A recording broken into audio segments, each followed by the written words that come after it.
जनसंख्या वृद्धि भारत जैसे विकासशील देशों के लिए अभिशाप हो चुका है। इससे परिवार के साथ साथ देश पर भी प्रभाव पड़ता है। परिवार पे क्या क्या प्रभाव पड़ता है बता दिया गया था। परिवार पे क्या प्रभाव पड़ेगा? सबसे पहले माता पिता पर आर्थिक भार बढ़ेगी। दूसरा, माँ की शारीरिक अवस्था ठीक नहीं रहेगी। तीसरा, बच्चों को भोजन में पोषक तत्व की उचित मात्रा नहीं मिल पाएगी। और चौथा जो है, उचित चिकित्सा कराने की संभावना भी कम हो जाएगी। और पांचवा में बताए थे, बच्चे समुचित शिक्षा और सम्मान से वंचित रह सकते हैं। तो एक परिवार की जनसंख्या अधिक होने से इतनी समस्याएं हैं। देश पर भी इसकी बहुत बड़ी प्रभाव पड़ सकता है। देश में क्या होगा? सबसे पहले प्रति व्यक्ति आय जो है कम हो जाएगी। उसके बाद जो भी प्राकृतिक संपदाएं हैं, खनिज, लकड़ी, इन सब संपदाओं में कमी आ जाएगी। तीसरा हो गया, दिन प्रतिदिन सामाजिक परेशानियां बढ़ती चली जाएगी। अभी जितने लड़ाई का जड़ है प्रायः जमीन से जुड़ा होता है। बताए थे, भाई भाई को भी जमीन के चलते मार देता है। और एक समय ऐसा हुआ करता था, जिसको लोग नहीं भी जानता पहचानता था, उसको भी यदि आगे बसने के लिए पूरा हेल्प करता था, है ना। जमीन फ्री में देता था। घर बनाने के लिए जो मदद होता था वह समाज के द्वारा किया जाता था। तो जनसंख्या अधिक होने से बहुत बड़ा नुकसान है परिवार और देश दोनों को। भारत अभी विश्व में पहला स्थान जनसंख्या के दृष्टिकोण से प्राप्त कर चुका है। और क्षेत्रफल के दृष्टिकोण से चले तो भारत का 7वां स्थान है। तो ऐसी स्थिति में जनसंख्या नियंत्रण का होना बहुत जरूरी है। नहीं तो ये समस्याएं जो है, पारिवारिक समस्याएं और देश की समस्याएं दोनों बढ़ेगी। अभी बेरोजगारी का देखिए कितना आंदोलन चलते रहता है। क्यों नहीं होगा? जब जनसंख्या अधिक होगा तो होगा ही। तो जनसंख्या को रोकना कैसे कंट्रोल होगा, इस पर विभिन्न उपायों को करना होगा। और जब जनसंख्या वृद्धि को रोकेंगे तो उसके लिए विभिन्न उपायों को देखना होगा, करना होगा। तो कौन कौन उपाय को हम अपना करके जनसंख्या वृद्धि नियंत्रित कर सकते हैं? नियंत्रित मतलब क्या? कंट्रोल करना, एक सीमित दायरा तक लाना, है ना। जितनी संपदाएं हैं, जितना क्षेत्र है, उसके अनुसार जनसंख्या को बनाकर रखना नियंत्रण कहलाता है। अब बहुत कम जनसंख्या हो जाएगा तो वो भी दिक्कत वाली बात हो जाती है। एक मीडियम जितना चाहिए जनसंख्या, उसके एवरेज में रखना जो है वह नियंत्रण कहलाएगा। तो जनसंख्या वृद्धि नियंत्रण के कई सारे उपाय हैं और उन्हीं उपायों को आज जानेंगे। उसमें से हम सबसे पहला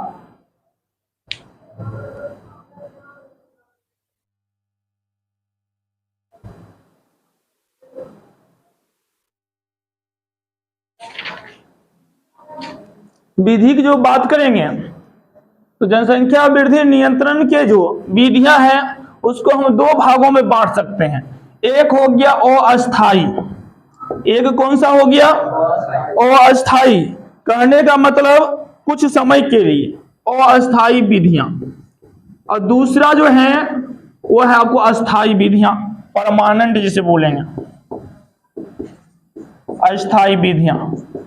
जनसंख्या वृद्धि नियंत्रण के लिए दो विधियां मुख्य रूप से प्रचलित हैं।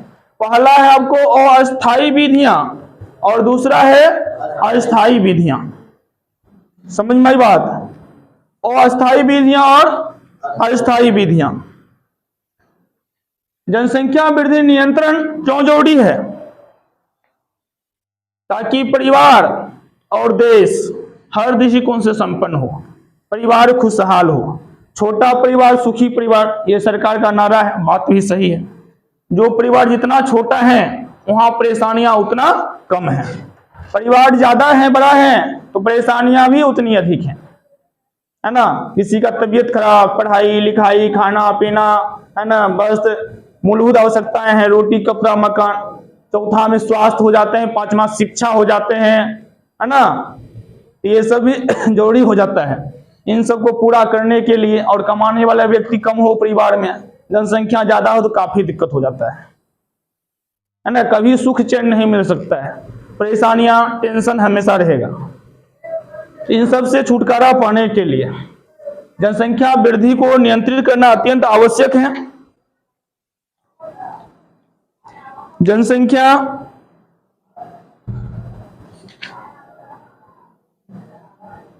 वृद्धि को नियंत्रित करने के लिए सबसे पहले जन्म दर को नियंत्रित करना होगा।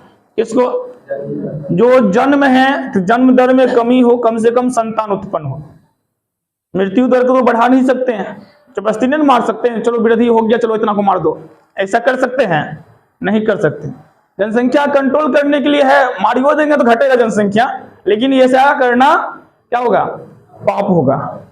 पाप वाला काम नहीं कर सकते हैं, किसी को नहीं मार सकते।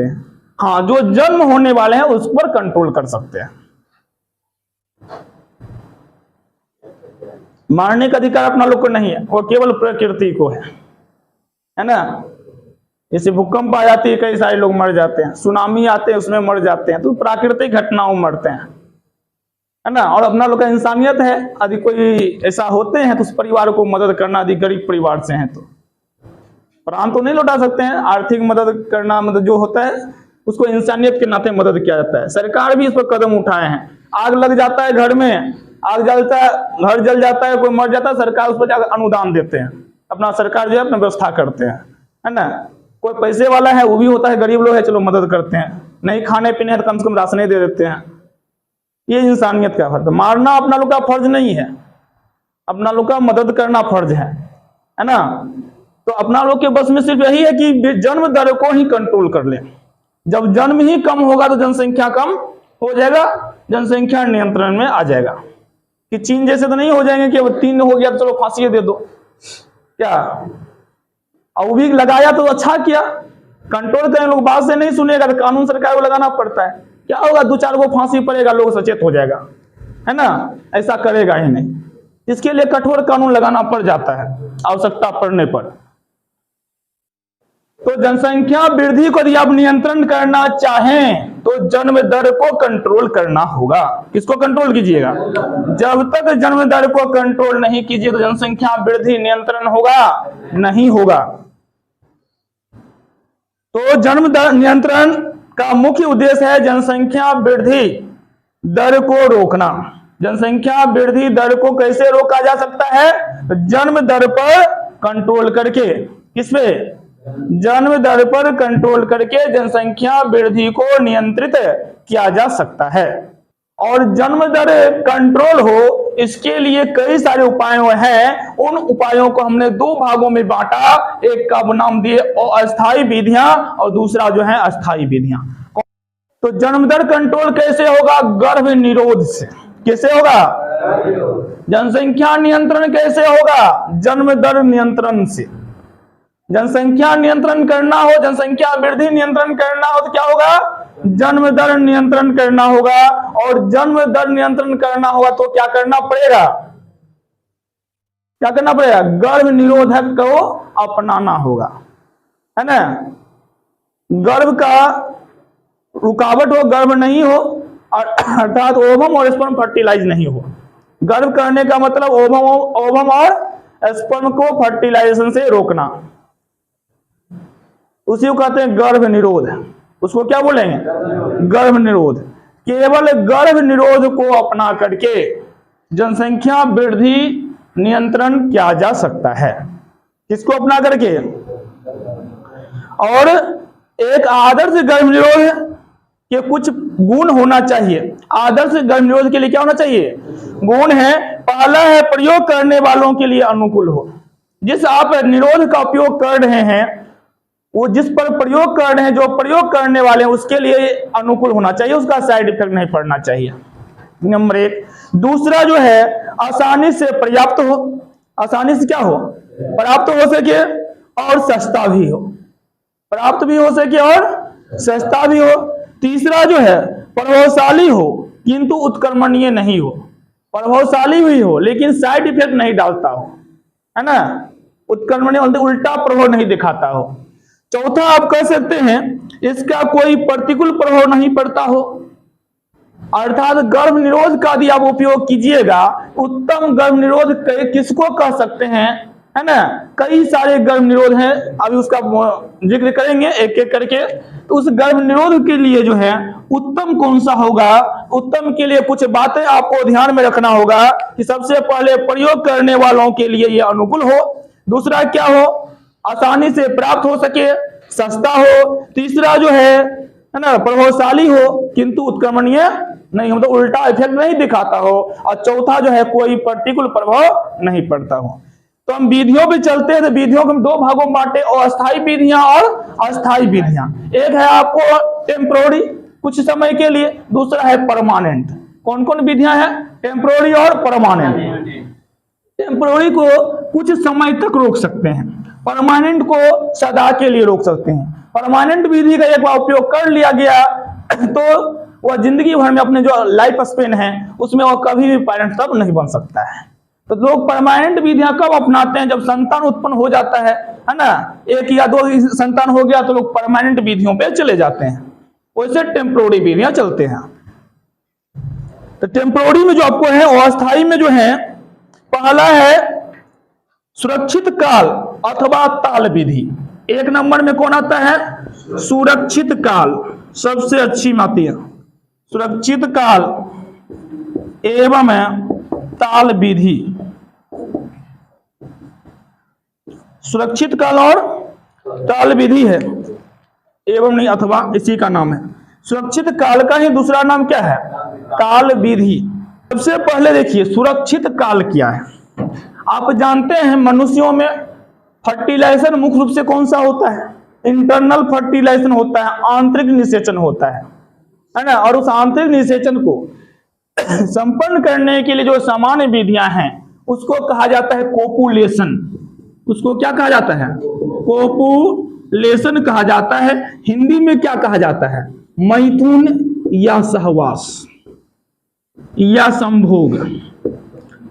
मैथुन भी नाम है, सहवास भी है या संभोग भी है ना। इसी विधियों को यानी कोपुलेशन विधियां जो है के द्वारा और स्पर्म जो है फीमेल के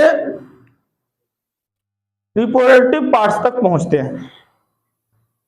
जानते हैं कोपुलेशन करते समय स्पर्म कहां इजेकुलेट होंगे, तो भेजिना में। कहां इजेकुलेट होते हैं, उसके बाद स्पर्म टेल के सहारे आगे बढ़ते चले जाते हैं, भेजिना से कहां जाएंगे, यूटेरस में, यूटेरस से बढ़ते हुए फैलोपियन ट्यूब में, फैलोपियन ट्यूब में जाकर के फर्टिलाइजेशन होती है ना। पार्ट्स कैसे बताया गया था, ओवरी, ओवरी के बगल में फिम्बरी, फिम्बरी से नली जुड़ी है, फैलोपियन ट्यूब, फैलोपियन ट्यूब कहाँ आ जाएंगे, यूटेरस में, गर्भाशय, गर्भाशय के नीचे वाला भेजिना, उसके नीचे वाला हिस्सा बल्बा, बताए थे ना। इधर से चलिएगा तो बल्बा भेजिना, कोपुलेशन प्राय भेजिना में, और भेजिना में ही स्पर्म एजुकुलेट होंगे। उसके बाद भेजिना से स्पर्म टेल के सहारे आगे बढ़ेंगे, कहां पहुंच जाएंगे, गर्भाशय में पहुंचेंगे, यूटेरस में, उसके आगे बढ़ेंगे तो फैलोपियन ट्यूब में पहुंच जाएंगे, है ना। फर्टिलाइजेशन कहां होती है, फैलोपियन ट्यूब में। तो जितने सारे रोध विधियां होंगे तो सब में ही होगा फर्टिलाइजेशन नहीं हो, फर्टिलाइजेशन नहीं हो, यही एक मकसद होता है। या तो और फर्टिलाइजेशन नहीं हो तो या तो स्पर्म नहीं पहुंचे या स्पर्म को मार दीजिए, है ना। तो मारने के लिए केमिकल है, क्रीम है ना, उसके द्वारा हो सकते हैं। कुछ एक एलिमेंट तत्व है, कॉपर का नाम सुने होंगे, तांबा का, कॉपर जो है स्पर्म्स को मार देता है, कॉपर स्पर्म को मार देता है, उसका भी जिक्र करेंगे। तो यहां तो पहले कोई दिक्कत इसमें, अर्थात जन्म दर नियंत्रण करना हो, है ना, तो मेन है कोपुलेशन क्रिया के समय जो सीमेन एजुकुलेट होंगे, है ना, उसके बाद ये ध्यान देना होगा या तो सीमेन में जो स्पर्म है वह कम क्रियाशील नहीं हो या इसकी एक्टिविटी समाप्त हो जाए, या सबसे मेन है कि स्पर्म जो है ओवम तक पहुंचे ही नहीं, स्पर्म ओवम तक पहुंचे ही नहीं। और आप लोग ये भी जान चुके हैं स्पर्म तो जब कभी भी मेल कोपुलेशन करेगा तो सीमेन एजुकेट हुआ तो स्पर्म जा सकता है, इसका तो कोई उपाय नहीं है। लेकिन ओवम जो है वो अपने निश्चित समय अंतराल पर ही निकलते हैं। एक मंथ में कितने ओवम निकलते हैं, एक ही निकलते हैं। हाँ, 28 दिन पे लगभग 1 मंथ कर सकते हैं, 4 सप्ताह का चक्र है ना। तो वह मेन स्टार्टिंग होता है कहां से? एमसी से, मेंस्ट्रुएशन साइकिल को लिया जाता है। क्या किसको लिया जाता है? मेंस्ट्रुएशन साइकिल को, पीरियड्स भी इसे बोला जाता है। तो इसमें जो है मेन आपको हम बताए थे कि जिस दिन मेंस्ट्रुएशन की क्रियाएं होती है, ऋतुस्राव जब स्टार्ट होते हैं, उस दिन से लेकर के 28 दिन का ये चक्र होता है। फिर 28 दिन के बाद फिर से मेंस्ट्रुएशन होगा। और इसमें बताए थे 3-4 दिन तक जो है ब्लीडिंग होती है ना। ऋतुस्राव चक्र है, मासिक चक्र है, मेंस्ट्रुएशन की क्रियाएं हैं। 1 से 4 या 5 दिन तक मेंस्ट्रुएशन होता है, मतलब ब्लीडिंग होती है। कितने दिनों तक? प्राय 1 से 4 तक, 5 तक भी हो सकते हैं। उसके बाद 5 से लेकर 13वें दिन तक, 5वां दिन से लेकर के 13वें दिन तक ओवरी में फॉलिक्यूल का मैच्योरेशन होता है। ओवरी में जो फॉलिक्यूल है वह मैच्योर बनता है, और वही फॉलिक्यूल मैच्योर होकर ओवम इजेकुलेट करेंगे, है ना। तो 5 से 13 दिन तक होते हैं, ओवम नहीं, फॉलिक्यूल। ओवरी में फॉलिक्यूल क्या होंगे? मैच्योर होते हैं।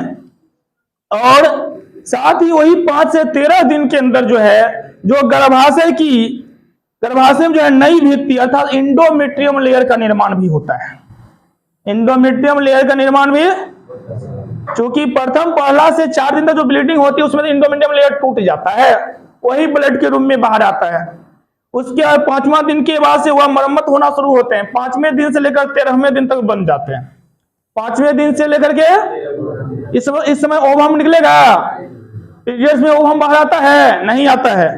5वें दिन से 13वें दिन ओवम नहीं आ सकता है, क्योंकि केवल फॉलिक्यूल मैच्योर होता है, इंडोमेट्रियम लेयर का मरम्मत होता है। 14वें दिन ओव्यूलेशन हो सकता है। किस दिन? 14वें दिन। उसके बाद 15 से 16वें दिन, 15वें 16वें दिन जो है कार्पस ल्यूटियम का निर्माण। किसका निर्माण? कार्पस ल्यूटियम का निर्माण। और फलोपियन ट्यूब में ओवम का निषेचन हो सकता है।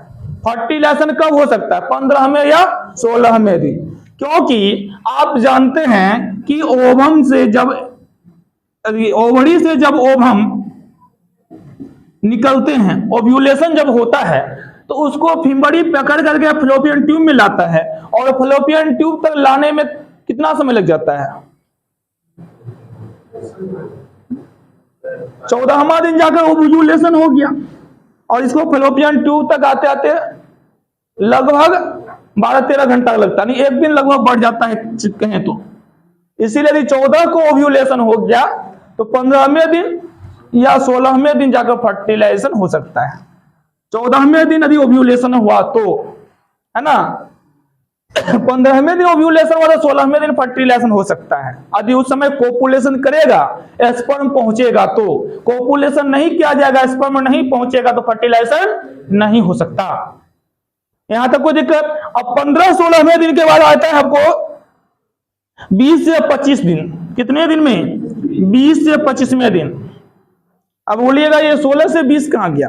16 से 20 यदि फर्टिलाइजेशन हुआ तो थोड़ी क्रियाएं बढ़ेगी, नहीं हुआ तो कुछ नहीं होता, जैसे कि उसे ही रहेगा। ठीक है। 20 से 25वें दिन जो है, जो निषेचित अंडाणु हैं, यदि ओवम फर्टिलाइज हो गया तो वह आ जाएंगे कहां पे? गर्भाशय में, यूटेरस में, और आकर के स्थापित हो जाते हैं यूटेरस में 20 से 25वें दिन जाकर। ये जो 16 से 20 दिन का समय जो था, इसमें यदि फर्टिलाइज हो गया तो ओवम का विकास होगा, जाइगोट बनेगा, है ना, खोखली गेंद रचना बनेगा। फलोपियन ट्यूब से यूटेरस तक आने में उसको समय लग गया, है ना। स्थापित कब होगा? 20वें से 25वें दिन के बीच में, 20वें से। और यदि फर्टिलाइजेशन नहीं हुआ है, फर्टिलाइजेशन नहीं हो तो इंडोमेट्रियम लेयर जैसे उसे ही रहेगा। हार्मोनल डिफेक्ट पड़ेगा जरूर, हार्मोन फिर से सीक्रेट होंगे, जिस स्थिति में 26वें से 28वें दिन जाकर फिर से 26वें से 28वें दिन में कॉर्पस ल्यूटियम नष्ट हो जाएंगे। कॉर्पस ल्यूटियम क्या हो जाएगा? कॉर्पस ल्यूटियम बनता कब है? किस दिन बनता है कॉर्पस ल्यूटियम? 15 से 16। ओव्यूलेशन कब? 14वां दिन। ओव्यूलेशन कब? यदि कोई फीमेल है ना, एक निश्चित तिथि मान लीजिए 3 तारीख को ओव्यूलेशन मेंस्ट्रुएशन उसका होता है, उसका पीरियड 3 को हुआ, तो 14वां दिन जोड़िएगा 17 तारीख को, उसमें क्या होंगे, ओवम निकलने की संभावना रहते हैं, ओव्यूलेशन 17 को हो सकता है। उसके बाद जाकर के 18वें 19वें दिन जो है, 18वें से 19वें दिन फर्टिलाइजेशन हो सकता है ना। उसके बाद 19 से लेकर के 19 डेट हो गया, लेकर के फिर 4 दिन जोड़ दीजिए 23 तारीख तक में। यदि वो फर्टिलाइजेशन हुआ तो उसका विकास होगा, फर्टिलाइजेशन नहीं हुआ तो कोई विशेष परिवर्तन नहीं होगा। हाँ, लेकिन ये जो है 15वां 16वां दिन जो है कॉर्पस ल्यूटियम बन जाता है, और कॉर्पस ल्यूटियम यदि फर्टिलाइजेशन हो गया तो कॉर्पस ल्यूटियम जो है खुद ग्लैंड्स बनते हैं और वो भी हार्मोन का सीक्रेट करते रहते हैं। 9 महीनों तक बच्चों को जो है ऐसे हार्मोन का स्राव करते हैं जिससे उसका पालन पोषण होता हुआ रहे। कॉर्पस ल्यूटियम भी खुद ग्लैंड्स का काम करता है, वो आपको बताया जा चुका है, यहां तो कोई दिक्कत। तो ये 16 से 20 हो गया, 20 से 25वें दिन कोई विशेष नहीं है ना, और 26वें से 28वें दिन क्या होगा, फिर से कॉर्पस ल्यूटियम टूट जाएगा। कौन टूटेगा, कॉर्पस ल्यूटियम नष्ट हो जाएंगे, और नष्ट होने की स्थिति में फिर से मेंस्ट्रुएशन की क्रियाएं स्टार्टिंग हो जाती है। तो 3 को हुआ तो 3 में 28 जोड़ दिया था, 31 तारीख तक 30-31 तक में फिर से उसका मेंस्ट्रुएशन होने की संभावनाएं रह सकती है। तो मेन फर्टिलाइजेशन कब होता है, जब ओव्यूलेशन हो जाता है उसके 1-2 दिन बाद तक, 1 से 2 दिन। क्योंकि आप जानते हैं कि स्पर्म भी जाते हैं, तो स्पर्म कितना देर तक वेट करता है, जिंदा रह सकता है, ओवम 36 घंटा, स्पर्म 48 घंटा बताए थे ना, 2 दिन तक स्पर्म भी रह सकते हैं। मान लीजिए स्पर्म पहले से ही है, स्पर्म इधर ओव्यूलेशन 14 को हुआ, कोपुलेशन कोई व्यक्ति 13 को कर लिया है, तो 15 तारीख तक स्पर्म जिंदा रह सकता है, अब 15 तारीख को ओवम भी चला आएगा, तो दोनों तो मिल जाएगा, फर्टिलाइज हो जाएगा। तो मेन पीरियड रखना पड़ता है जिस दिन ओव्यूलेशन होता है उसके 1-2 दिन बाद तक। अब इसमें क्या होते हैं, कोई जरूरी नहीं कि 14वें दिन ही होगा, 15वें 16वें 17वें 18वें दिन भी हो सकते हैं, 4-5 दिन बढ़ जाते हैं। इसलिए इस समय को, बीच के समय को सुरक्षित काल नहीं माना गया है। तो 28 दिन को चक्र मानते हैं, 28 को 2 भाग में बांटते हैं, 4 भागों में बांटते हैं, 7 दिन 7 दिन 7 दिन 7 दिन, फर्स्ट का 7 दिन, लास्ट का 7 दिन। कौन कौन 7 दिन, जब मेंस्ट्रुएशन हो गया, पीरियड शायद उसका जिस दिन से मेंस्ट्रुएशन हुआ उस दिन से 7 दिन तक, उसके बाद अगला मेंस्ट्रुएशन से 7 दिन पहले तक, ठीक है। यदि कोई फीमेल 3 को मेंस्ट्रुएशन में आती है तो अगला कब होगा, 31 को, तो 3 से 7 10 तारीख तक, 3 तारीख से लेकर मान लीजिए 10 तारीख तक डेट दे दिए। इधर जो है 7 दिन पहले लीजिएगा तो 24 से 31 तारीख तक, इस बीच संबंध बनाया जा सकता है, यह सुरक्षित काल होता है। कौन सा काल होता है, इसमें ओवम जो है ना ओव्यूलेट हो ही नहीं सकता है, ओवरी कभी भी ओवम को ओव्यूलेट नहीं करेंगे, ओव्यूलेशन नहीं होगा। अब बात रही है 7 से ये 7 यानी ये 14 दिन का पीरियड। आप जानते हैं इस 7 दिन के बाद 7 दिन 14वां दिन क्या होगा, ओव्यूलेशन होता है। हम बताएं कि 13 को भी यदि संबंध बना लिया जाए और स्पर्म रह गया 2 दिन, है ना, तो फर्टिलाइजेशन हो सकता है। इसीलिए ये जो 7 दिन का है, उसके बाद ही कहीं लेट सेट हो गया तो फिर एक 7 दिन बढ़ जाता है। ये जो बीच का 14 दिन है इसको सुरक्षित काल नहीं माना जाता है। तो सुरक्षित काल कौन सा होता है, 7 दिन अर्ली और 7 दिन आफ्टर। जब मेंस्ट्रुएशन हो गया तो उसके 7 दिन बाद तक, और मेंस्ट्रुएशन से 7 दिन पहले तक फर्टिलाइजेशन बिल्कुल नहीं हो सकता है, निश्चिंत रहिए इसके लिए, इसमें कहीं कोई दिक्कत क्या। तो सुरक्षित काल कौन सा होगा, 7वें दिन से 14वें दिन तक, 7वें दिन से मतलब 7 तारीख हो गया ना, उसके बाद से लेकर 14 दिन जोड़िएगा 21वें दिन तक, ये आपका सुरक्षित काल नहीं होगा। प्रथम का 7 और लास्ट का, है ना, प्रथम के आफ्टर 7, लास्ट के अर्ली 7, मतलब पहले वाला 7, ये सुरक्षित काल होता है।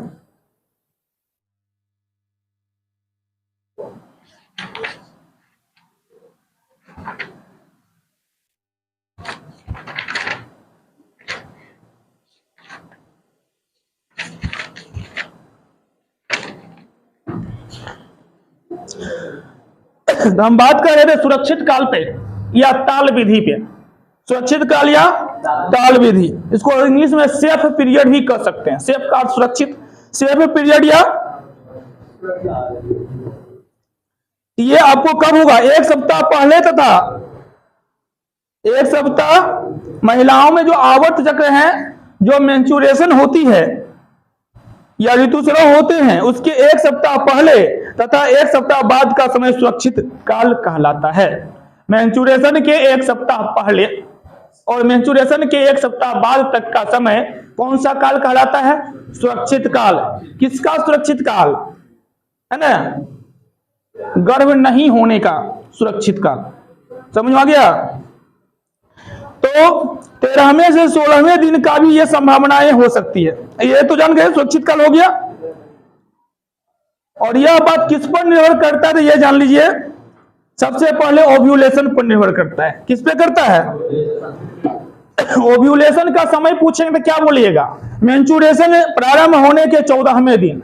ओव्यूलेशन का समय क्या है? मेंस्ट्रुएशन प्रारंभ होने के 14वें दिन। ओव्यूलेशन का समय मेंस्ट्रुएशन प्रारंभ होने के 14वें दिन। कोई दिक्कत? 13 से 16 दिन का भी संभावनाएं रह सकते हैं। 14वें दिन के अलावा 13 से, बताए ना, 13 से लेकर के 16वें दिन भी ओव्यूलेशन हो सकता है। वो 3, 4, 5 दिन का लगभग रहता है, लेकिन उसी पीरियड में होते हैं। तो 13 से 16 भी संभावना हो सकती है, लेकिन मुख्य रूप से जो है मेन जो है वह 14वां दिन का होता है। उसके बाद जो है ओवम 1 से 2 दिन तक सक्रिय रहता है। 36 घंटा बताए नहीं, तो 1 से 2 दिन के बीच का समय हो गया 1.5 दिन 36 घंटा। 1 से 2 दिन तक एवरेज में कहें, 1 से 2 दिन तक ओवम सक्रिय रहता है। ओवम कितना दिन तक? स्पर्म जो है हम आपको 48 घंटा बताए 2 दिन, 48 घंटा में तो 2 दिन कम से कम बताए, 3 दिन तक रह सकता है। 49, 50, 52, 55 भी हो सकते हैं, इसीलिए इसको 72 घंटा ले सकते हैं। कितना घंटा है ना? तो स्पर्म लगभग 72 घंटे तक सक्रिय रहते हैं। स्पर्म कितने घंटे मैक्सिमम बता रहे हैं? मैक्सिमम 72 घंटे। ओवम मैक्सिमम कितना घंटे? 48, मतलब 2 दिन, 1 से 2 दिन। ठीक है, उसे 36 घंटा बताए हैं, तो उसको एवरेजिंग में अधिकतम के अधिकतम 1 से 2 दिन कर सकते हैं। ओवम जब ओव्यूलेट हो भी जाए तो कितने दिन तक वेट करेंगे फैलोपियन ट्यूब में? 1 से 2 दिन तक। 14 का हुआ 2 दिन वेट किया, 16 को हो गया नहीं। 15 तारीख को ओव्यूलेट हुआ 2 दिन वेट करेगा तो 17 तक हो सकते हैं। कोई दिक्कत भी है? स्पर्म 3 दिन, स्पर्म कितना? 3 दिन तक सक्रिय रह सकते हैं। इस विधि को अपना करके जो सगर्भता है, अर्थात गर्भ होने की स्थिति की जो संभावनाएं हैं, उससे बचने की संभावना आपको 80% कम हो सकती है यदि उस बीच में संबंध नहीं बनाया जाए, पॉपुलेशन नहीं किया जाए। समझ में आया? तो 80% चांसेज हैं। कितना परसेंट? कितना दिन तक? लगभग 4 दिन का जो बताए गैपिंग, ओव्यूलेशन के 1 दिन पहले से लेकर 4 दिन आगे तक, वह 4 1 सप्ताह का मेन टाइम लिया जाता है। 1 सप्ताह का जो टाइम लीजिएगा, तो हमने ये 28 को जो हमने 4 भागों में बांटा, पहला आफ्टर 7 डेज, अर्ली 7 डेज, और ये बीच का जो 14 दिन। इस बीच का 7 डेज में 7 को तो नहीं हुआ, इसमें 3 दिन जोड़ दीजिए, लगभग 10, 11, 12 से 4 दिन जोड़ दीजिए, और ये जो है 7 दिन, इस 7 दिन में किस्मा दिन हो जाता है। समझे? ये 7 दिन, 7 दिन 14 दिन, ये 21 दिन, ये 28 दिन। ये 11वां से लेकर के ये 7 दिन मैक्सिमम ले लीजिए, है ना? तो मोटा मोटी 4 दिन, 10 दिन का एवरेजिंग लीजिए ना। कितना दिन का? ओव्यूलेशन में 14 हुआ ना, तो 3 दिन कम कर दीजिए, तो टोटल यहाँ कितने बचा? 7, 3, 7 इधर से आप ले लीजिए 4, 11 दिन। तो प्रथम 11 दिन तक पॉपुलेशन किया जा सकता है, और उसके बाद नहीं करना चाहिए। उसके बाद तो उसके बाद से लेकर के फिर 1 सप्ताह और समय ले लीजिए। तो मेन जो बीच का 8-10 दिन है, उस बीच में जो है पॉपुलेशन नहीं करने से फर्टिलाइजेशन नहीं हो सकता। तो सुरक्षित काल में संबंध बनाने से जनसंख्या पे कोई दिक्कत है? कोई भी स्त्री प्रेग्नेंट हो सकती है। किस काल में होगी? और सुरक्षित काल कब का होगा?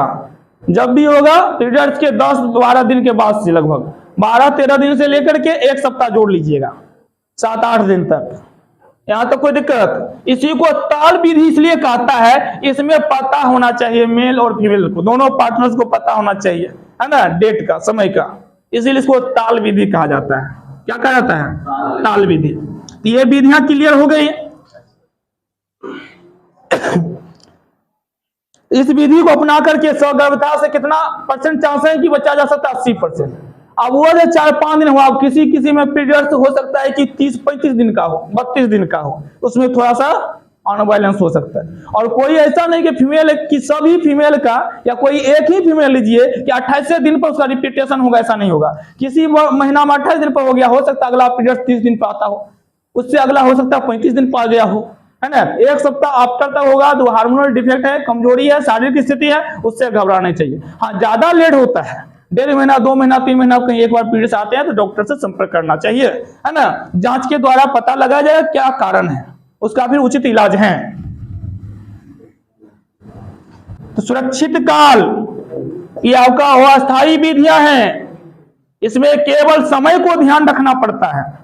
अगली विधि का हम जिक्र करेंगे, वह है रतिरोध।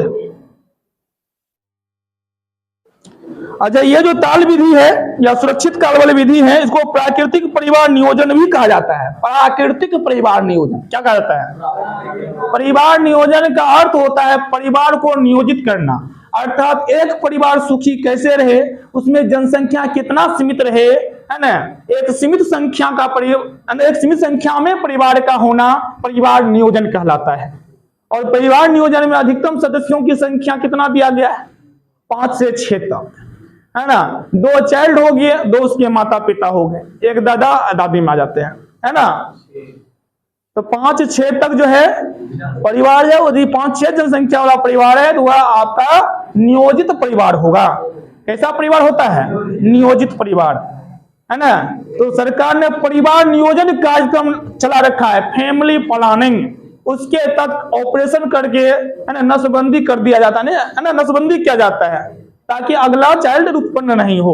कोई इसी का नाम दिया परिवार नियोजन, ताकि आपका परिवार छोटा रहे। 2 चाइल्ड है और एक माता एक पिता 4 हो गए, एक दादा दादी है तो 6 हो गए। तो 5-6 परिवार यदि हैं, 5-6 सदस्य हैं एक परिवार में, उसी को नियोजित परिवार कहते हैं। इसलिए सरकार परिवार नियोजन कार्यक्रम चलाए हुए है। तो प्राकृतिक परिवार नियोजन किसे कहा गया है? ताल विधि या सुरक्षित काल को? कोई दिक्कत? इसको अस्थायी संयम भी कहा जाता है। क्या बोला जाता है? अस्थायी संयम। संयम ने क्या? बचाओ, उतना दिन तो नहीं, है ना। अस्थायी संयम भी से बोला जाता है क्योंकि इसमें स्त्री और पुरुष, है ना, के पॉपुलेशन के लिए जो है संयम की आवश्यकता होती है। इसके लिए ध्यान रखना है कि एक मेंस्ट्रुएशन अर्थात पीरियड्स या आवर्त चक्र, और दूसरा ओव्यूलेशन अर्थात अंडोत्सर्ग, अंडों की बाहर निकलना।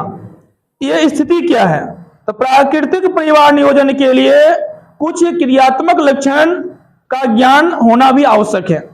ये समय को जो है मुख्य रूप से ध्यान में रखना पड़ता है। कुछ लोग जो हैं प्राकृतिक परिवार नियोजन को अपना करके अनचाहे स्वगर्भता से बच जाते हैं। कई सारे जो लोग हैं पढ़े लिखे हैं, जो जानकार हैं, तो वह जो है इस विधि का उपयोग ज्यादा करते हैं, क्योंकि ना कोई दवाई का टेंशन है, ना किसी अन्य साधन की आवश्यकता है, सिर्फ थोड़ा सा संयम की आवश्यकताएं है ना। इस विधि से जब तक चाहे तब तक वो अपने परिवार में संतान को कंट्रोल कर सकते हैं। जब चाहे तो संतान उत्पन्न करना हो तो उस लाइफ स्पेन में, उस जो पीरियड है उस बीच यदि कोपुलेशन करेगा, है ना, तो फर्टिलाइजेशन हो सकते हैं, संतान उत्पन्न हो सकते हैं। सुरक्षित काल में करेगा तो नहीं हो सकते हैं। ये इस विधि का थोड़ा क्लियर हो गया। दूसरा का नाम है रति विधि। रति विधि सुरक्षित काल, इंग्लिश हो गया सेफ पीरियड। चलिए रति विधि दूसरा नंबर में कौन सी विधि है? रति विधि। यह जन्म नियंत्रण की पुरानी विधि है। जन्म नियंत्रण की ये पुरानी विधि है। यह विधि आपको 2000 वर्ष पूर्व से प्रचलित है। रति विधि कब से प्रचलित है? 2000 वर्षों पहले से ही प्रचलित है। कौन सी विधि? रति विधि। इस विधि में कोपुलेशन के समय, किसके समय? कोपुलेशन के समय मुख्य रूप से मेल को ध्यान रखना पड़ता है।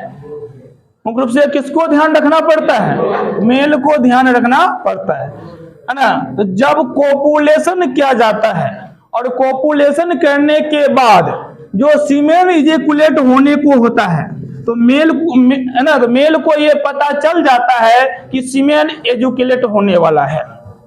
कोपुलेशन करते समय मेल को यह पता चल जाता है कि फीमेल इजुकुलेट होने वाला है, फीमेल स्खलित होने वाला है, तो ऐसी स्थिति में है ना यदि कोपुलेशन करना बंद कर दे, अर्थात है ना भेजिना से पेनिस को बाहर निकाल लिया जाए, तो सीमेन भेजिना के अंदर इजुकुलेट नहीं होंगे तो फर्टिलाइजेशन नहीं हो सकता है ना। तो सेफ पीरियड में कोपुलेशन करने से कोई दिक्कत नहीं है, अनसेफ पीरियड में कर रहे हैं तो रति विधि को ध्यान में रखिए, है ना। इस विधि को ध्यान में रखकर जब तक चाहे तब तक संतान उत्पत्ति से आप बच सकते हैं, कोई दिक्कत। रति विधि जान गए, रति विधि में क्या होता है, कोपुलेशन करते समय मेल को ध्यान रखना आवश्यक होता है।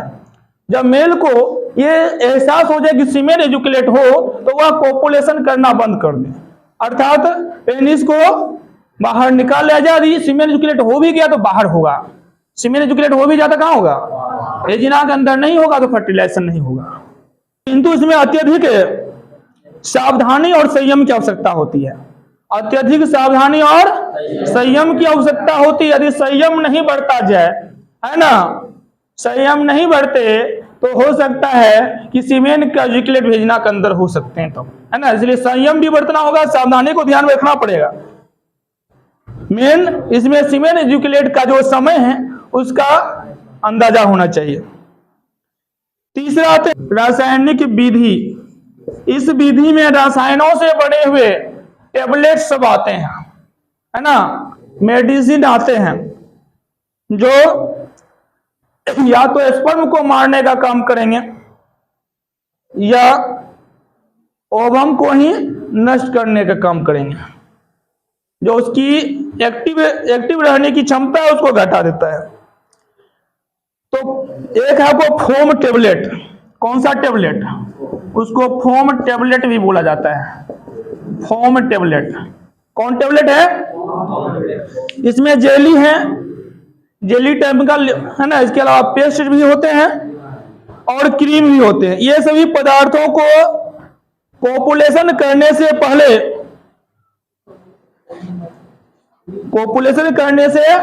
पहले फीमेल के वेजिना में रख दिया जाता है। फोम टेबलेट में क्या किया जाते हैं, फोम टाइप का होता है, एक टेबलेट भी आता है, यदि टेबलेट को वेजिना में रख दिया तो फोम टाइप का हो जाएगा, मतलब लिक्विड टाइप जो है वेजिना में जाने बाद पिघल जाएगा, लिक्विड बन जाएगा, और वह लिक्विड बन के पहले से रहेगा। और कोपुलेशन करने के बाद यदि सीमेन एजुकुलेट होंगे तो सीमेन में जो स्पर्म है उसको नष्ट करने का काम करेंगे। इसके अलावा स्पर्मिसाइडल क्रीम भी आते हैं, शुक्राणुनाशक क्रीम, है ना, जिसे पेस्ट भी बोल सकते हैं। उस क्रीम को भी फीमेल के वेजिना में कोपुलेशन करने से पहले लगा दिया जाता है, और उसके बाद कोपुलेशन यदि किया जाए तो चांसेस रहता है कि सीमेन जो स्पर्म है वह क्या हो जाएगा, समाप्त हो जाएगा, कहां पर, वेजिना में। तो इसमें आपको फोम टेबलेट्स हैं, जेली हैं, इसके अलावा क्रीम है, इन सबको, इन पदार्थ आते हैं, और इन सबको क्या होगा, कोपुलेशन करने से पहले फीमेल के वेजिना में रखना होगा या लगाना होगा। ये क्या करते हैं, म्यूकस कला से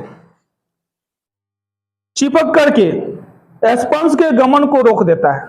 जो अंदर शरीर के अंदर जो वेजिना के अंदर का म्यूकस कला है उससे उसमें चिपक जाते हैं, और इधर से जब सीमेन जाने को होता है, स्पर्म जाने को होता है, उसको जाने से या तो रोक देते हैं या उसे मार देते हैं। उसको कहते हैं शुक्रनाशक। क्या कहते हैं, शुक्राणु को नष्ट करने वाला पदार्थ शुक्रनाशक कहलाता है, स्पर्मिसाइडल कहलाता है। क्या कहलाता है इंग्लिश में, स्पर्मिसाइडल। और उस क्रीम को स्पर्मिसाइडल क्रीम कहेंगे। उस क्रीम को क्या कहता है, तो क्रीम भी है, टेबलेट्स के रूप में भी आते हैं, जेली के रूप में भी आते हैं, पेस्ट के रूप में भी आते हैं। इसमें जो है मुख्य रूप से ये जो स्पर्मिसाइडल क्रीम है, इसमें मुख्य रूप से लैक्टिक अम्ल होता है, सिट्रिक अम्ल होता है, बोरिक अम्ल होता है, और पोटेशियम परमैंगनेट होते हैं, जिंक सल्फेट होते हैं। स्पर्मिसाइडल क्रीम में क्या क्या होते हैं, लैक्टिक अम्ल, सिट्रिक अम्ल, बोरिक अम्ल, लैक्टिक अम्ल, सिट्रिक अम्ल, बोरिक अम्ल, पोटेशियम परमैंगनेट, पोटेशियम और जिंक सल्फेट होते हैं। तो ये तीन विधियां क्लियर हुआ। सुरक्षित काल जान गए, एक सेफ पीरियड्स, कब का safe periods, after periods and early periods for 7 days। Periods के 7 दिन बाद तक और पीरियड्स आने के 7 दिन पहले तक का जो समय होता है सुरक्षित काल होता है। रति विधि में ध्यान देना पड़ता है मेल को। जो कोपुलेशन कर रहे थे, जब मेल को यह अंदाजा लग जाता है कि सीमेन एजुकेट हो रहा है, होने वाला है, तो इसी स्थिति में है ना पेनिस को भेजना से बाहर निकाल लेना होता है। और तीसरा है आपको रासायनिक विधियां, है ना। रासायनिक विधियां में टेबलेट आते हैं, क्रीम आते हैं, इसको खाया नहीं जाता है ना। फीमेल के भेजना में रखा जाता है, टेस्ट आते हैं, या उसमें रखा जाता है या लगाया जाता है। और लगा करके जब कोपुलेशन किया जाता है तो सीमेन एजुकेट होने पर जो स्पर्म्स होंगे उसको नष्ट कर दिया जाता है। और जब स्पर्म नष्ट हो गया फर्टिलाइजेशन होने की संभावना है बिल्कुल खत्म, फर्टिलाइजेशन हो ही नहीं सकता है। चौथा विधि जो है वह है यांत्रिक उपाय, यांत्रिक विधि। कौन सी विधि है? यांत्रिक विधि है। इसमें रोधक साधन का उपयोग किया जाता है। यांत्रिक विधि में किसका उपयोग किया जाता है? रोधक साधन का, है ना। और ये रोधक साधन जो है उच्च क्वालिटी के रबड़ का बना होता है। किसका बना होता है? रबड़ का बना होता है, थोड़ा उच्च क्वालिटी के रहते हैं, है ना। इसमें मेल के लिए जो है रोधक साधन जो उपलब्ध है उसको कंडोम नाम दिया गया है। रोधक साधन, इसको निरोध भी इंग्लिश में हिंदी में कहते हैं। कंडोम को हिंदी में क्या बोला जाता है? निरोध। हिंदी में क्या बोलता है? निरोध। इसके अलावे डायाफ्राम है, सर्वाइकल केप है, और एक है आईयूडी। मेल के लिए कंडोम, फीमेल के लिए भी कंडोम होते हैं। इसके अलावा कुछ साधन आपको डायाफ्राम है। कौन है? डायाफ्राम, यह फीमेल के लिए। डायाफ्राम किसके लिए? डायाफ्राम, या इसी का नाम है डायाफ्राम है। इसके अलावा एक और है, उसको गर्भाशय टोपी कह सकते हैं।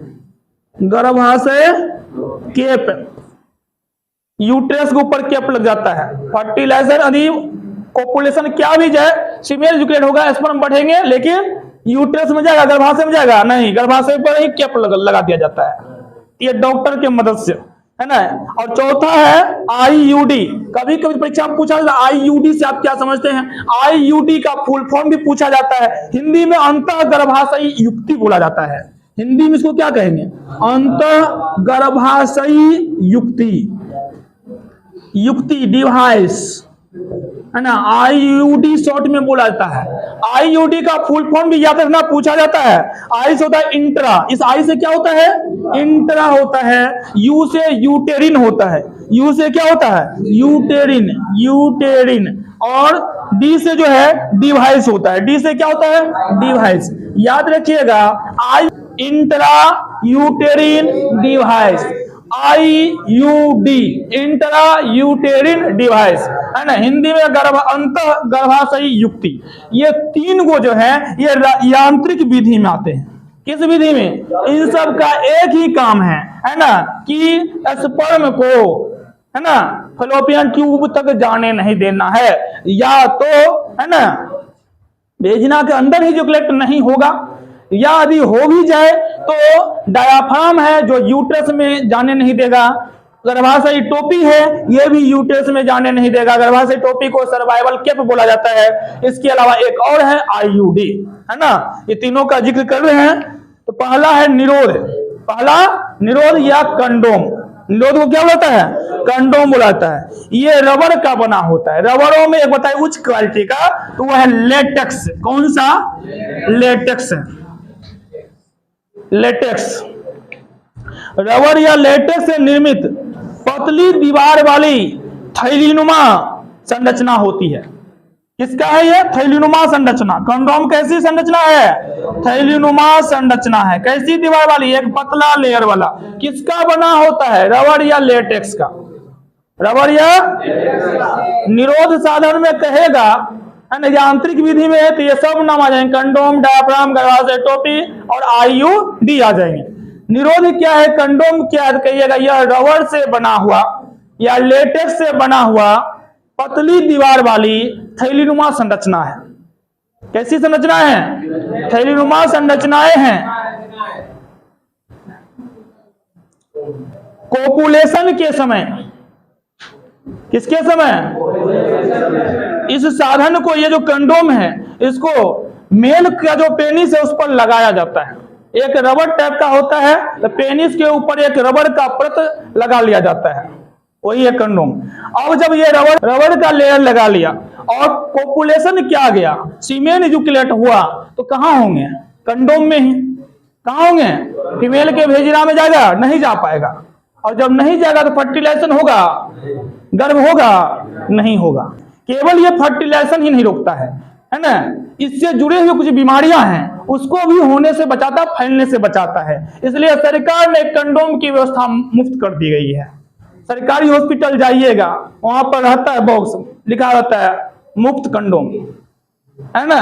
नहीं है तो डॉक्टर से जो रहते हैं इंचार्ज में बोलिएगा तो आराम से दे देते हैं, रुपया नहीं लेता है उसके लिए। फ्री सरकार इसकी व्यवस्था किया। दुकानों में जाइएगा खरीदने का रुपया लिया जाता है, सरकार इसका फ्री में कर दिया गया। इसलिए कंडोम केवल ये नहीं कि कोपुलेशन करने के लिए यानी जन्म नियंत्रण का ही उपाय होगा, ऐसी बात नहीं है। इनसे जुड़े हुए कुछ बीमारी है, उस बीमारी को फैलने से भी रोकने का काम करता है। खास करके एड्स का नाम सुने होंगे। 8वां लेसन जो पढ़ाएंगे मानव स्वास्थ्य और रोग, तो उसमें हम एड्स का पूरा जिक्र करेंगे, समझ में आई बात। लेकिन एड्स इतना जान लीजिए, ये जनन अंगों से संबंधित बीमारियां हैं और ये ऐसी बीमारियां जो काफी लंबे समय तक रहते हैं और तरपा तरपा कर मारते हैं। समझ में आई बात। दिन प्रतिदिन शरीर कमजोर करता हुआ जाएगा, मृत्यु तुरंत नहीं होती है, तरपा तरपा कर 20 साल 25 साल 30 साल, लेकिन मौत सुनिश्चित है। दवाई इसका अब तक नहीं बना है, ठीक है। तो उनसे, एड्स जैसी भयानक बीमारियों से बचाता भी है कौन? कंडोम। आजकल जो है फीमेल के लिए भी कंडोम बाजारों में उपलब्ध है। फीमेल के लिए भी कंडोम बाजारों में उपलब्ध हो चुका है। इसके द्वारा जो है इन कंडोम को कोपुलेशन से पहले फीमेल के भेजिना में एवं सर्विक्स भाग को ढक दिया जाता है।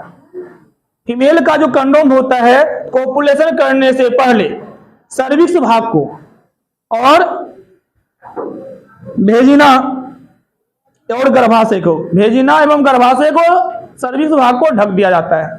अब जब ढक दिया जाता है कंडोम की मदद से और कोपुलेशन करने के बाद सीमेन इजुकुलेट हो गया तो वह आगे बढ़ ही नहीं पाएगा, ढका हुआ भाग है ना। इसलिए फर्टिलाइजेशन नहीं हो सकता। सेक्स संबंधी जो बीमारियां होती हैं उसको एसटीडी कहा जाता है। यह भी फुल फॉर्म परीक्षा में पूछा जाता है। एसटीडी, एस से होता है सेक्सुअली, टी से होता है ट्रांसमिटेड, डी से डिजीज, मतलब सेक्स के माध्यम से, पॉपुलेशन के माध्यम से, ट्रांसमिटेड मतलब फैलने वाले, डिजीज में बीमारी। तो जो बीमारियां पॉपुलेशन के माध्यम से फैलते हैं उसी को एसटीडी कहा जाता है। क्या कहा जाता है? एसटीडी। एड्स उसी में से एक है। एड्स उसी में से, एड्स क्या है? तो एसटीडी है। कौन सी बीमारी है? एसटीडी है। यौन संचारित रोग हैं।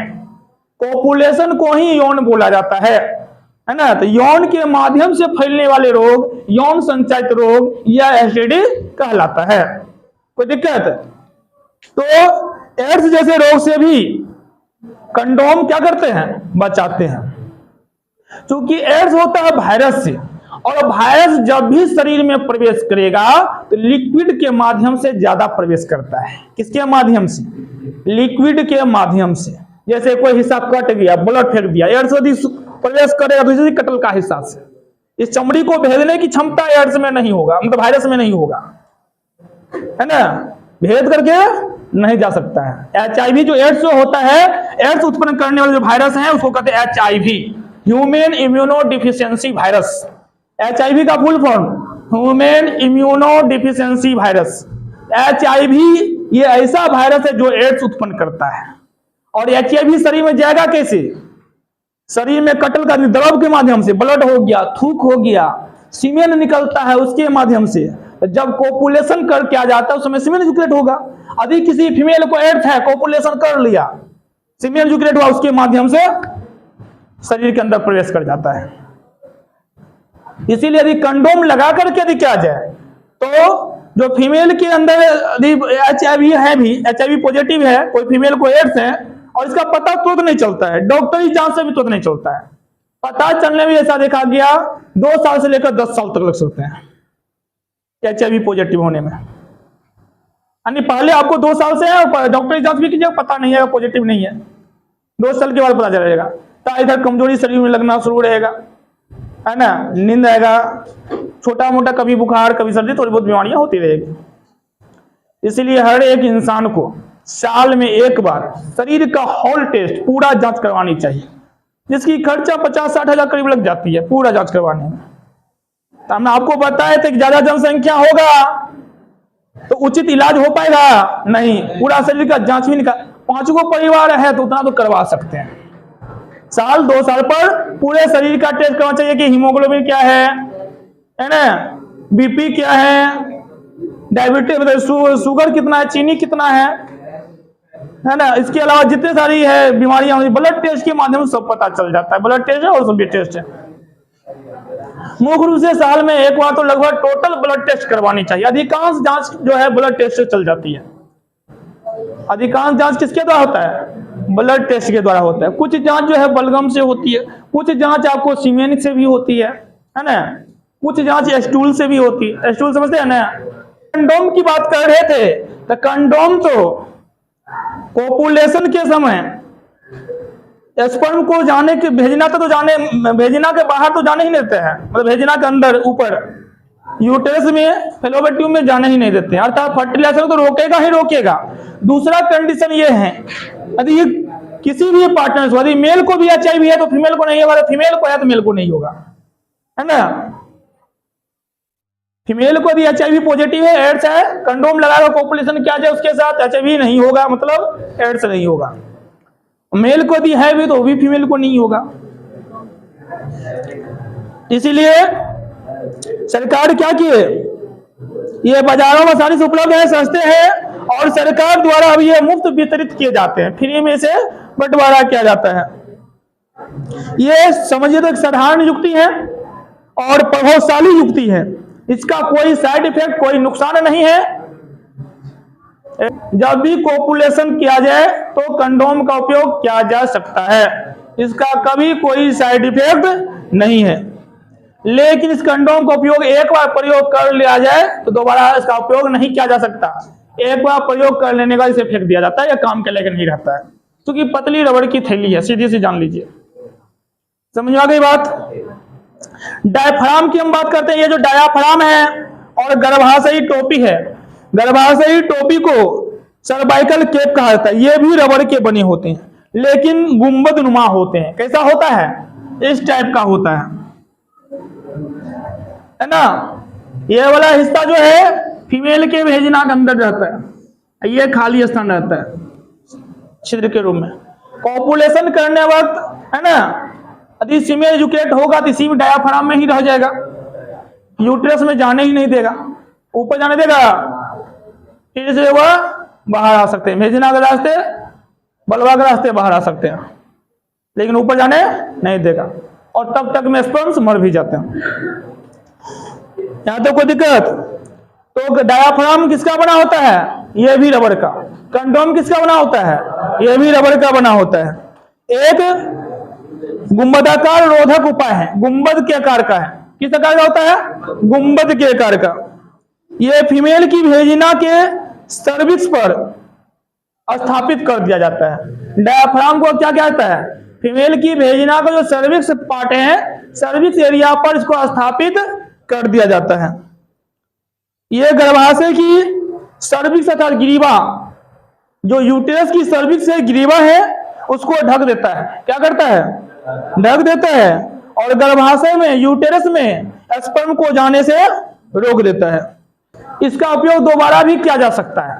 एक बार उपयोग कर लिया तो दोबारा भी कर सकते हैं, लेकिन इसको साफ करना होता है, या तो स्पर्मिसाइडल से, जेली से, या क्रीम से साफ कर लिया जाता है। अर्थात जो काम मेल के लिए कंडोम करता है, वही काम फीमेल के लिए डायाफ्राम और गर्भाशय टोपी सेम काम है। दोनों का काम क्या है? सेम काम रहता है। मेल अब आता है आईयूडी।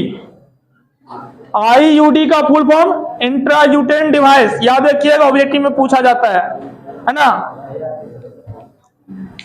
ये जो है भारत जैसे देश में दूसरी प्रभावशाली और लोकप्रिय विधि है। प्रभावशाली विधि भी है और लोकप्रिय विधि भी है। कौन? आईयूडी, प्रभावशाली और लोकप्रिय विधि। आईयूडी भारत जैसे देशों में यह प्रभावशाली विधि और लोकप्रिय विधि भी है। ये युक्ति जो है अनुभवी डॉक्टरों और नर्सों के मदद से, अनुभवी डॉक्टरों और नर्सों के मदद से भेजना के रास्ते में गर्भाशय में लगा दिया जाता है। कहाँ लगा दिया जाता है? गर्भाशय के निकट, है ना। अंतः गर्भाशय युक्ति, गर्भाशय में, गर्भाशय के अंदर डॉक्टर की मदद से इसे या नर्स की मदद से इसे गर्भाशय में लगाया जाता है, इस युक्ति को, डिवाइस को। आजकल अनेक आईयूडीएस उपलब्ध हैं, जिसमें कुछ जो है इसमें कुछ मेडिसिन भी आता है और कुछ बिना मेडिसिन वाले भी होते हैं। इस डिवाइस तो है ही, डिवाइस में मेडिसिन भी लगा होता है या कुछ है बिना मेडिसिन वाले भी, है ना। और आपको हम बताए थे कॉपर आयन जो है स्पर्म को क्या करता है? मार देता है, नष्ट कर देता है। तो इसी आईयूडी के अंतर्गत पढ़ेंगे उसको। तो ये आईयूडी कई प्रकार के हैं। कुछ है औषधि विहीन, जिसमें औषधि नहीं होता है ना, जिसमें आपको ओलंपस लूप का नाम आता है। कौन सा लूप है? तो देखिए आईयूडी साधन जब पूछेंगे तो कई सारे हैं, उसमें पहला आ जाते हैं लिम्पेस लूप। आईयूडी एक साधन का नाम है, एक यंत्र का नाम है, एक डिवाइस है, और इसमें भी ये कई तरह से हैं। कौन कौन है? तो लिम्पेस लूप है। कौन है? लिम्पेस लूप। इसके अलावा आते हैं कॉपर टी, कॉपर 7, नाम सुने होंगे। कॉपर टी, कॉपर 7, 375, हार्मोन मोचक, IUDS,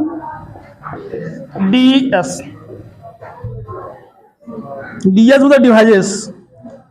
इसमें आपको आ जाते हैं LNG20, LNG20 कौन आ जाते हैं? LNG20। इतने सारे जो है आईयूडी हैं, है ना। परीक्षा में कह देगा निम्नलिखित में कौन अंत गर्भाशयी युक्ति है? ऑप्शन रहेगा लिम्पेस लूप, कॉपर टी, कॉपर 7, इनमें सभी क्या दीजिएगा आंसर? ये सभी आपको अंत गर्भाशयी युक्ति है ना, आईयूडीएस हैं। इसको कैसे उपयोग किया जाता है? नर्सों या डॉक्टर की मदद से। कहाँ लगाया जाता है? गर्भाशय में। कहाँ लगाया जाता है? गर्भाशय में लगाई जाती है। और ये जो आईयूडी है, अंतर गर्भाशयी युक्ति है, ये कॉपर आयन रिलीज करता है। कौन सा आयन? Cu+ आयन रिलीज करता है। कौन सा आयन रिलीज करेगा? कॉपर आयन रिलीज करता है। और कॉपर आयन जो है स्पर्म को भक्षित कर देते हैं, खा जाते हैं, मार देते हैं, नष्ट कर देते हैं। तो कौन सा आयन स्पर्म को मार सकता है? क्या बोलिएगा? ऑप्शन देगा Cu+ ion, Zn2+ ion, Al3+ ion, है ना। तो Cu+ आयन जो है ये स्पर्म को क्या कर देंगे? नष्ट कर देते हैं। आईयूडी जब कोई फीमेल उपयोग कर रही है, उसमें कौन सा आयन रिलीज होगा? कॉपर आयन रिलीज होगा। और कॉपर आयन क्या करेंगे? जैसे ही कोपुलेशन क्या जाएगा, सेमेन इजैकुलेट होंगे, उसमें जो स्पर्म रहता है उसको नष्ट कर देता है। और नष्ट कर दिया तो फर्टिलाइजेशन की चांसेस बिल्कुल समाप्त।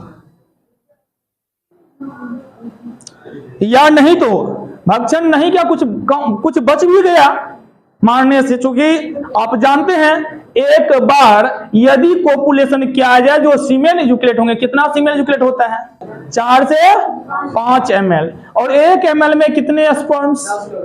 10 करोड़। तो 4 ml में, 5 ml में, तो एक बार जब सीमेन इजैकुलेट होंगे 40 से 50 करोड़ स्पर्म्स एक साथ रिलीज होते हैं।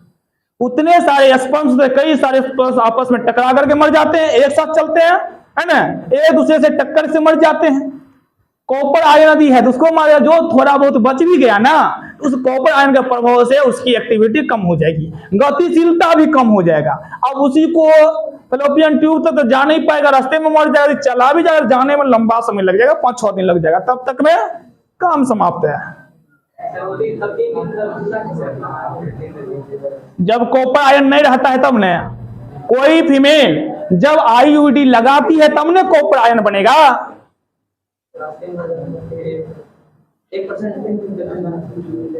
हमने कब बोला 1%?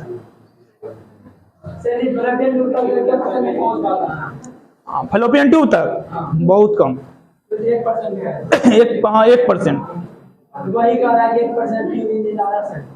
हाँ रहते हैं 3 दिन तक, एवरेजिंग ज्यादा बोले हैं 3 दिन ना, मैक्सिमम बोल दिया, अधिक से अधिक एवरेज लीजिएगा तो ये 48 घंटा, ठीक ना, 2 दिन एवरेज। लेकिन यदि आईयूडी लगा ली है कोई फीमेल, गर्भाशय में स्थापित करवा ली है, तो जैसे ही यहां से स्पर्म पहुंचेंगे कहां पर, गर्भाशय में, तो गर्भाशय में सबको मार देता है। थोड़ा बहुत को बच के निकल गया तो तुमको फैलोपियन ट्यूब तो जाओ ने, तुमको तो पहले वो गोली मार दी है, नगरेलन जाएगा, मतलब क्षति कर ही देता है किसी न किसी तरह से। लड़खड़ा स्पर्म पहुंचता है, या तो रास्ते में टपक जाएगा, नहीं टपक पाता है तो जाने में तो बहुत समय लग जाता है। तुम जो ऐसे दौड़ के जाएगा, गोली मार देगा, पैर में नगरेल जाएगा, समय लगेगा ना, स्पर्म को ऐसे ही क्षतिग्रस्त कर देता है। यह कॉपर आयन का प्रभाव है, समझ में आ गया। सब स्पर्म को मारने का काम करता है कौन, कहां पे, गर्भाशय। किस फीमेल में, किस फीमेल में, जो फीमेल आईयूडी का उपयोग कर रही है। आईयूडी अपना से लगाया जा सकता है नहीं, डॉक्टरी मदद से। अब कहिए कौन ऐसा फीमेल होगी जो आईयूडी का उपयोग करेगी, कथी ले करेगी क्या। तो जो फीमेल लंबे समय तक चाहते हैं कि अभी संतान उत्पन्न नहीं करना है ना, कोपुलेशन भी करना है लेकिन संतान उत्पन्न नहीं हो, तो वह आईयूडी लगवा सकती है। 5 साल 10 साल 15 साल, बहुत ऐसे हैं कि शादी हो गया, चाहते हैं कि अभी संतान उत्पन्न नहीं हो, थोड़ा सा करियर है, पढ़ाई लिखाई है, जॉब है, उसको देख लेते हैं, उसके बाद तो आईयूडी लगवा सकती है। समझ में आई बात। तो जिसका लंबा अवधि तक का होता है कि फटे मतलब गर्भ से बचा जाए, तो आईयूडी का उपयोग किया जा सकता है। कौन उपयोग करते हैं, लंबे अवधि से तक गर्भ से बचने वाले।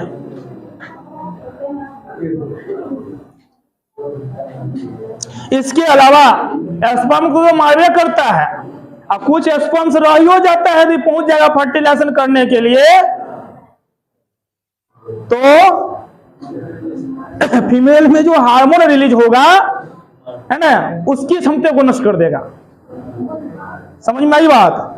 स्पर्म को तो मारवे करता है, स्पर्म यदि बच हो गया तो क्या होता है फिर, तो गर्भाशय के अंदर मान लो स्पर्म बच गया, फर्टिलाइजेशन हो भी गया, तो गर्भाशय के अंदर जो भ्रूण का रोपण होगा, एम्ब्रायो का इम्प्लांटेशन होगा, उसको इम्प्लांटेशन करने वाले हार्मोन को ही निष्क्रिय कर देगा, कॉपर ल्यूटियम में बनने नहीं देगा। कॉपर ल्यूटियम नहीं बनेगा तो वह एक बचेगा, नहीं बच सकता है। कॉपर ल्यूटियम खत्म होता था, बताए थे, फिर से पीरियड शुरू होता था, बताइए अभी, तो कॉपर ल्यूटियम ही नहीं बनने देता है। इसके अलावा सर्विक्स को जो है स्पर्म विरोधी ये बना देते हैं। ये आपको जो ये महिलाएं जो लंबे समय तक संतान नहीं चाहती है, या बच्चों के बीच लंबा समय अंतराल चाहते, वो चाहते हैं कि एक बच्चा हो गया, इसका पालन पोषण पहले कर ले, 5 साल इसको समय दे दे, तब दूसरा चाइल्ड हो, ऐसे भी होते हैं। वैसे भी 2 चाइल्ड के बीच कम से कम 3 साल का समय अंतराल होना चाहिए, है ना, तब जाकर जच्चा और बच्चा स्वस्थ रहेंगे। तो जो चाहते हैं कि 3 साल 4 साल 5 साल के बाद संतान हो, तो वह आईयूडी लगवा सकती है।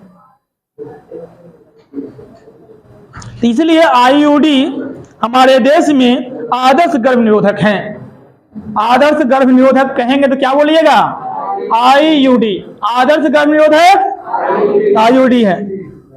और हमारे देश में इन विधियों का उपयोग सबसे ज्यादा किया जाता है। ग्रामीण समुदाय, पिछड़े समुदाय को छोड़ दीजिए, जहां भी शिक्षित हैं, पढ़े लिखे लोग हैं, शहर हैं, तो वहां पर इस विधि का ज्यादा उपयोग किया जाता है। तो ये रही यांत्रिक विधि, ये कौन सी विधि रही? यांत्रिक विधि।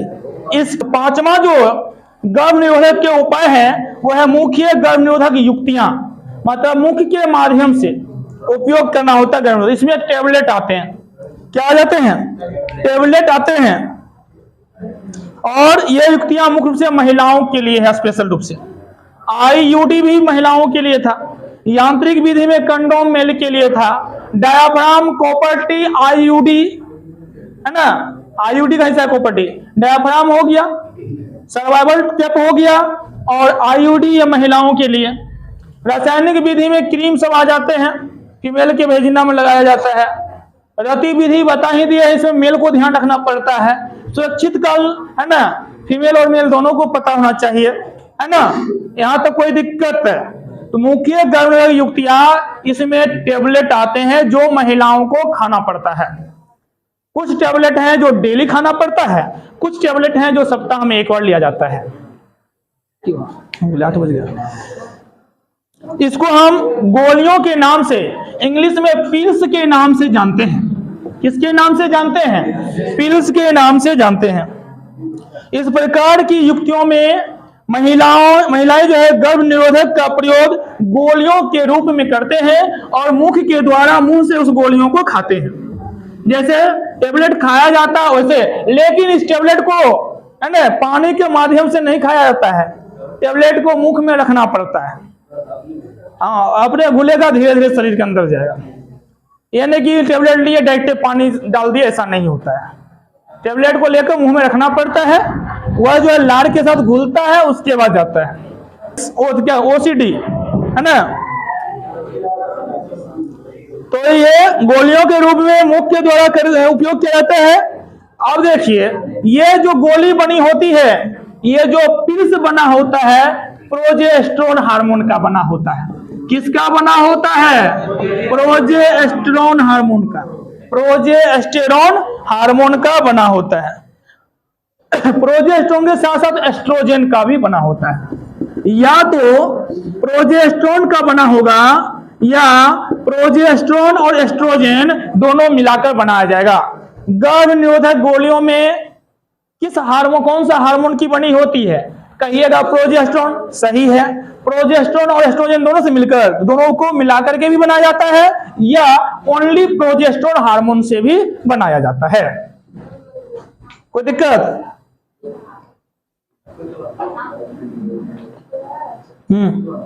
इन टेबलेट को क्या, इन टेबलेट को 21 दिन तक खाना पड़ता है। कब खाना पड़ता है? 21 दिनों तक। ये जो टेबलेट्स हैं, पिल्स हैं, 21 दिन तक खाना पड़ेगा। किसको खाना पड़ेगा? फीमेल को, है ना।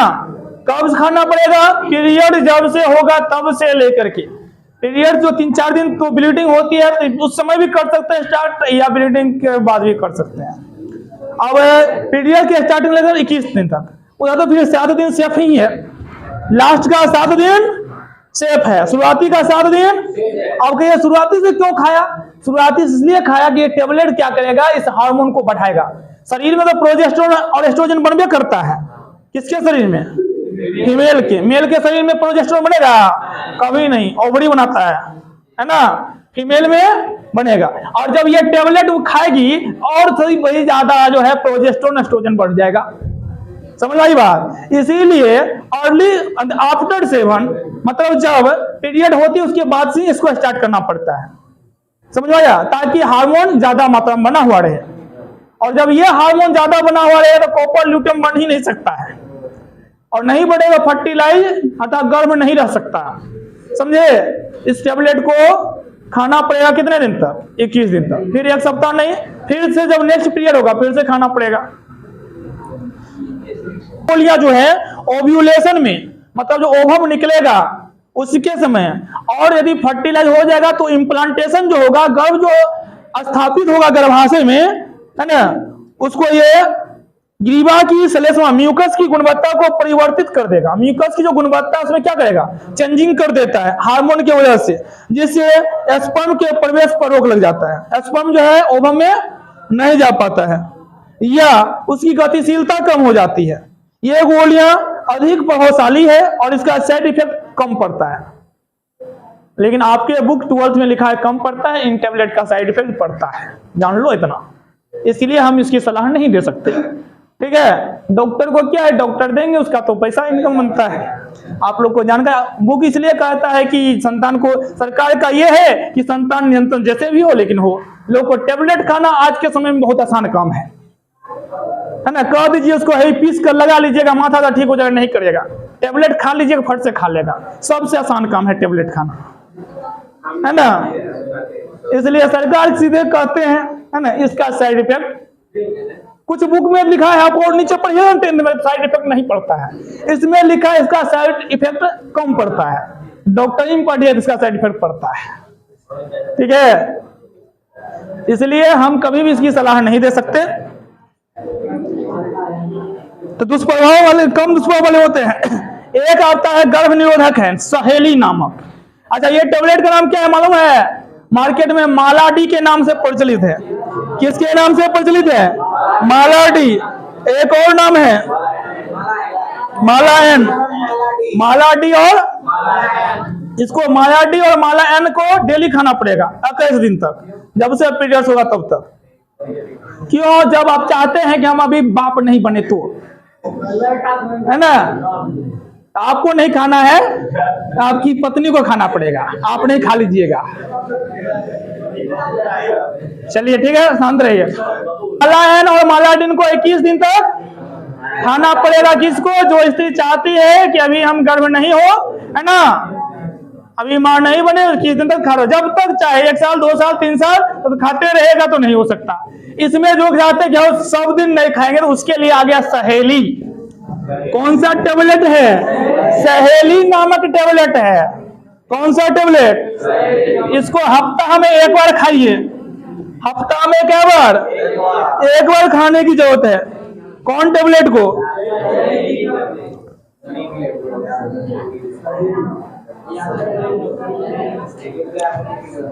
ये जो है non steroid tablet, non steroid पदार्थ के बने होते हैं। सहेली किसका बना होता है? नॉन स्टेरॉइड पदार्थों से बने होते हैं। इसका उपयोग कब किया जा सकता है? हफ्ता में 1 बार। अब कहिए सर महीना वाला न है, हफ्ता में भी नहीं खाते, इतना सारा विधि बता दिए है, इसमें नहीं जाना। ये सबसे गड़बड़ वाला है, साइड इफेक्ट पड़ता है ना। ये टेबलेट खाने वाले महिलाओं का सुंदरता सबसे पहले जाती है, खत्म होता है। चेहरा पर छाई ताई सबसे ज्यादा बनता है ना। इसके अलावा और सभी साइड इफेक्ट हैं। हाँ, किसमें? हाँ, सब आपका अस्थायी विधियां हैं। तो हाँ, पिल्स में टेबलेट, मुंह में लेकर चूसने वाला टेबलेट को पिल्स बोला जाता है। एक टेबलेट होगा मुंह में लेकर, पानी लेकर गटक जाइए, उसको टेबलेट। और मुंह में लेकर चूसते रहिए, उसको पिल्स बोला जाता है ना। क्या? विक्स टेबलेट हो गया, इसको पिल्स थोड़े बोल सकती हो।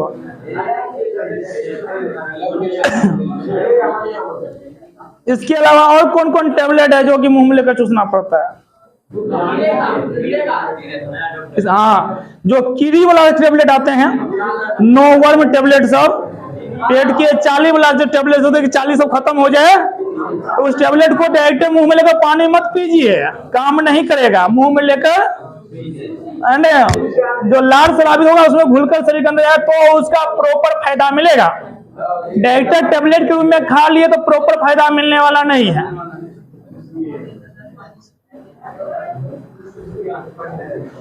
चलिए, यहां तो कोई दिक्कत। इसके अलावा हम 6ठा नंबर का भी जिक्र कर देते हैं, अन्य गर्भ निरोधक भी हैं।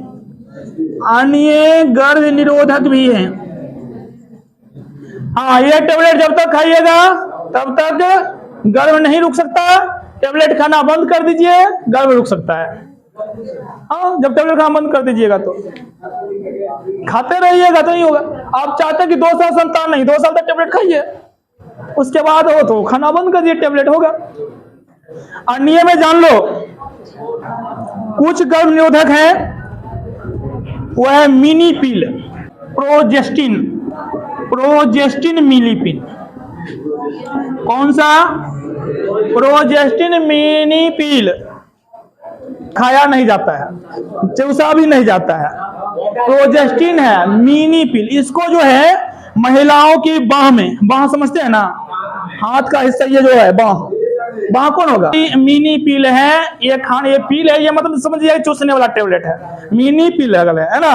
इसको महिलाओं के बाह में, आर्म में, कहां पर?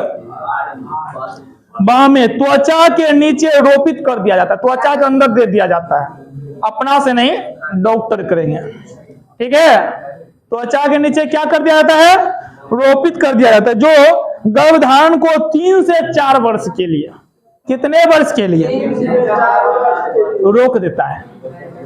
तो प्रोजेस्टिन मिनी पिल जो है, ये टेबलेट खाया नहीं जाता है, महिलाओं के बाह के त्वचा के नीचे इम्प्लांट कर दिया जाता है, और जब कर दिया जाएगा तो ये प्रोजेस्टेरोन को बढ़ा करके रखता है, प्रोजेस्टेरोन हार्मोन को बढ़ा। अब जब तक बढ़ा, कब तक बढ़ा हुआ है? 3-4 साल तक, 3-4 साल तक प्रोजेस्टेरोन हार्मोन बढ़ा हुआ रहेगा, अर्थात गर्भ नहीं रुक सकता। समझ में आई बात? तो रक्त में प्रोजेस्टेरोन का स्राव ये बढ़ा देता है। अनेक देश है जैसे जर्मनी, चीन, है ना, मेक्सिको आदि में इंजेक्शन द्वारा भी गर्भ निरोधक विधियां अपनाई जाती है। इंजेक्शन भी आता है इसका, है ना। ये इंजेक्शन भारत में भी इंजेक्शन प्रचलित है। उस इंजेक्शन का नाम क्या है मालूम है? बोलिए क्या लिखे हैं? डिम्फा नामक इंजेक्शन भारत में प्रचलित है। ये इंजेक्शन ले लेने के बाद कौन लेगा? मेल नहीं, फीमेल को लेना होता है ना। तो ये इंजेक्शन लेने के बाद प्रोजेस्टेरोन हार्मोन बढ़ा हुआ रहेगा और गर्भ नहीं रुक सकता। तब ये 3 माह तक के गर्भधारण को रोक देता है। डिम्फा आदि ले लिए तो 3 महीना तक के लिए टेंशन नहीं है, फिर 3 महीना के बाद ले लीजिए, फिर 3 महीना के बाद ले लीजिए, जब तक रोकना है रोकिए, है ना। सबका प्रभाव पड़ेगा।